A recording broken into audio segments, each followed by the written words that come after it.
Интересная тема расклада. Имейте в виду, что он общий. Продадите ли вы дом? Вот у кого-то прям так идет дом, продадите. У кого-то, большинство из вас нет, потому что держится, вас держит муж. У кого-то может, конечно, заставлять, а вы наоборот тянетесь, потому что материнский, там отцовский дом, родительский, в общем, да, но вы никак не хотите менять место жительства. Но кто-то все-таки здесь вас заставит, и все-таки как у вас будет?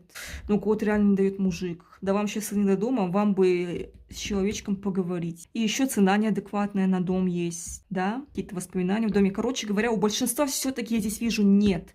И здесь надо проблему в личной жизни устранять. Так, а у кого хочет очень продать дом, что ж я? Ищите варианты. Продадите не так, как захотите, резко, неожиданно. И, возможно, это будет даже не продажа, а скорее даже как обмен. Но будете договариваться, все-таки выйдете навстречу. Возможно, здесь кто-то давний к вам объявится и наконец-то купит дом. Уж больно земля кому-то понравится здесь, на этом доме, участке, да.